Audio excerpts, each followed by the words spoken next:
l'édito politique avec Le Figaro. Voilà, nous sommes avec Yannick Jadot. Bonjour, bienvenue sur l'antenne de Radio Classique. Bonjour. Nous allons écouter ensemble Guillaume Tabar.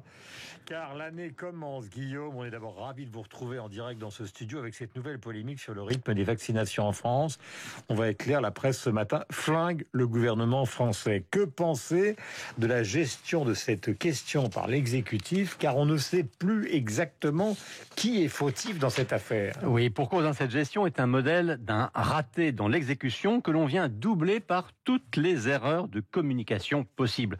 La première de ces erreurs, c'est la contradiction. On a un jour les deux piliers de la stratégie française. Le ministre de la Santé, Olivier Véran, qui nous explique que cette lenteur est assumée, et le monsieur vaccination, le professeur Fischer, qui nous dit que ce débat n'a aucun sens. Et puis le lendemain, on a un Emmanuel Macron qui tape du poing sur la table et des autorités qui s'agitent enfin pour tenter d'accélérer les choses, comme quoi la polémique avait peut-être plus de sens que le duo Véran-Fischer le disait.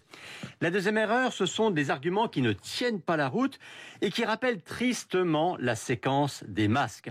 On nous disait alors qu'ils ne servaient à rien parce qu'on n'osait pas nous dire qu'on n'en avait pas. Là, on feint de justifier la nécessité de prendre son temps, contrairement à tous les autres pays du monde, pour masquer un gros raté logistique. Mais d'ailleurs, le professeur Fischer nous dit que la logistique, ça n'est pas son problème. Imaginez Guillaume, Eisenhower qui prépare le débarquement sans se soucier de la logistique d'arrivée sur les plages normandes. Et puis troisième erreur, enfin, avoir donné le sentiment de chercher à faire de la pédagogie auprès des anti-vaccins, qui de toute façon ne se laisseront jamais convaincre, alors qu'il y a quand même plus de 30 millions de Français qui, eux, sont prêts à se faire vacciner dès que ce sera possible. Alors ce coup de poing d'Emmanuel Macron, qui d'ailleurs est assez stigmatisé par le Financial Times ces dernières heures, expliquant que finalement il est à l'origine d'une stratégie qui est plutôt la stratégie de la lenteur et que maintenant il n'est pas content parce que ça va trop lentement. Donc comment peut-on expliquer ce retournement ? Je crois aussi que la mise en scène de cette colère est une autre erreur de communication, parce que dans l'esprit de tout le monde, le chef de l'État, surtout celui-là, c'est celui qui est censé décider et pas celui qui découvre dans la presse que ça ne va pas assez vite. Depuis le début de la crise, d'ailleurs, tout est fait pour nous montrer qu'Emmanuel Macron est l'homme des solutions. Dans ses interventions, c'est lui qui entrait dans le détail de toutes les règles. Les conseils de défense où se décide la stratégie, c'est lui qui les préside. Et là, d'un seul coup, en tentant de jouer les porte-paroles de l'impatience des Français, Emmanuel Macron se pose en commentateur et plus en acteur, ou du moins plus en responsable. Et c'est ça qui est le plus gênant, car sa colère veut dire soit qu'il trahit son impuissance, soit qu'il se défausse sur l'échelon du dessous. Est-ce que ça ne révèle pas surtout la lourdeur de l'État et la machine administrative ? Si, mais c'est aussi un problème pour Emmanuel Macron, car au début de son quinquennat, il s'était vanté de lancer la transformation de la France, et depuis le début de la crise, il ne cesse de répéter qu'il a tiré toutes les leçons de cette crise. Eh bien, on mesure aujourd'hui que la réforme de l'État est l'angle mort de son action. Même si tout ne se fait pas en un jour, c'est aussi cela que l'on paye aujourd'hui. Guillaume Tabar, il est 8h16, nous sommes en direct.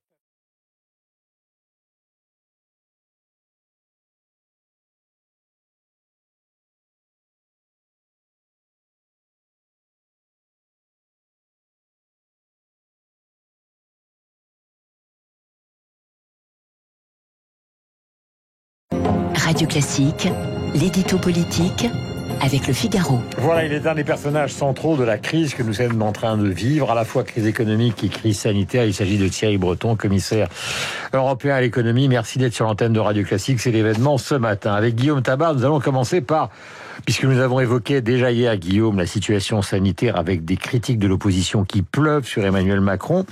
Ce petit aspect, mais qui fait partie des critiques qui sont adressées, ce sont ces fameux 35 citoyens tirés au sort pour éclairer et accompagner la stratégie de vaccination. Alors, est-ce qu'il s'agit d'un gadget absolu ? Est-ce que ça sert à quelque chose ? Écoutez, en tout cas, vous l'avez dit, les critiques sont sévères. Il y a d'ailleurs une critique de fond qui oppose le principe même du tirage au sort à la légitimité que donne le suffrage universel et dont sont revêtus les maires, les parlementaires ou le président de la République. Ce qui fait que pour beaucoup, cette méthode des citoyens tirés au sort est soit une insulte faite aux élus, soit un abandon de ses responsabilités de la part de l'exécutif.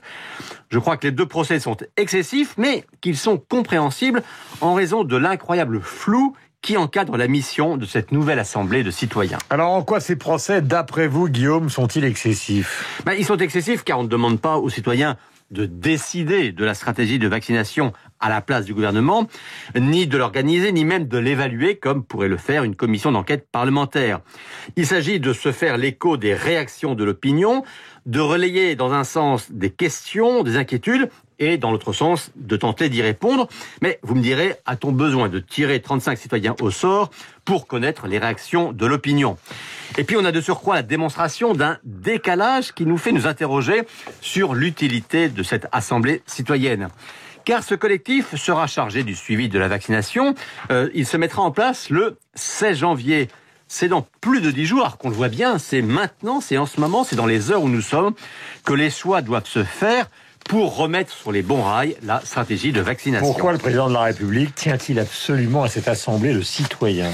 Faut se remettre dans le contexte de la crise des Gilets jaunes, qui avait révélé, ou plutôt confirmé, une crise démocratique, une crise de confiance dans toutes les institutions traditionnelles.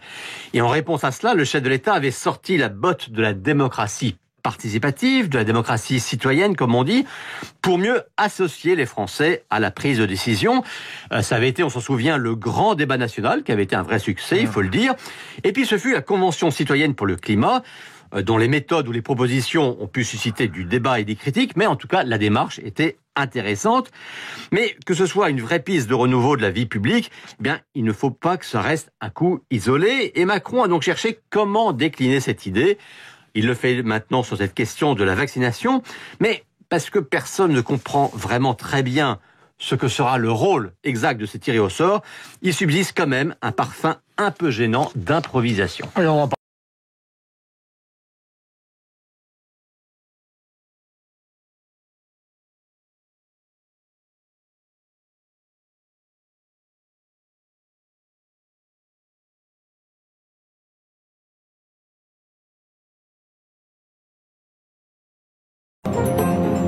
Radio Classique, l'édito politique avec le Figaro. Et avec Guillaume Tabar. Bonjour Guillaume. Bonjour Renaud. Olivier Véran a finalement annoncé une accélération de la vaccination. Peut-on parler d'un sursaut de la part du gouvernement ? En tout cas, accélérer, amplifier, simplifier, c'est la nouvelle stratégie annoncée par Olivier Véran.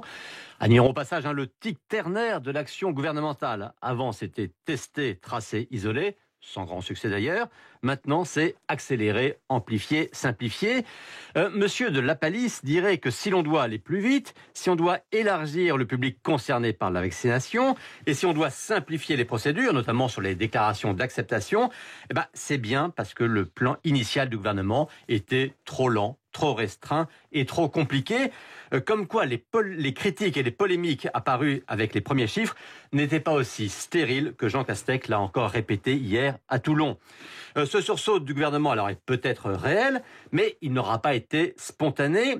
Et sans ce sursaut, qui reste quand même à traduire dans les faits, l'exécutif aurait sans doute essuyé un tsunami de colère qu'il n'aurait pas réussi à maîtriser. Guillaume, la colère de Macron et la volte-face de Véran sont-elles donc d'abord une opération médiatique ? Il y a toujours un enjeu d'opinion, car Castex et Véran avaient beau expliquer que tout se passait exactement comme ça avait été prévu et annoncé, l'idée du fiasco s'installait. Mais il y a aussi tout simplement une raison sanitaire, car on le sait, tous les espoirs reposent sur le vaccin, mais simultanément, la crainte grandit d'une troisième vague et plus encore d'une diffusion de la nouvelle forme anglaise du virus. Il y a donc une sorte de course contre la montre qui est engagée.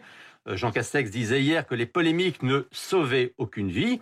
Certes, mais la vaccination la plus rapide et la plus large possible, elle peut sauver des vies. On va en parler dans un instant avec Axel Kahn. Guillaume, le sort politique d'Emmanuel Macron se joue-t-il aussi sur cette opération ? En grande partie, oui. C'est également ce qui explique qu'il est frappé du poing sur la table. Car depuis 3 ans, Emmanuel Macron a été abondamment critiqué pour ses choix, pour sa politique, pour son style aussi. Mais vous noterez que jusqu'à présent, personne n'avait remis en cause sa compétence. Quand certains ironisaient sur l'amateurisme, c'était celui des macronistes, pas celui de Macron. Or, avec ce gros raté sur le démarrage de la campagne de vaccination, alors que c'est lui le maître de la stratégie, ce procès en amateurisme risquait de le rattraper, d'où la tentative de l'exécutif de lancer une contre-attaque. Mais maintenant, il faut que ça suive concrètement.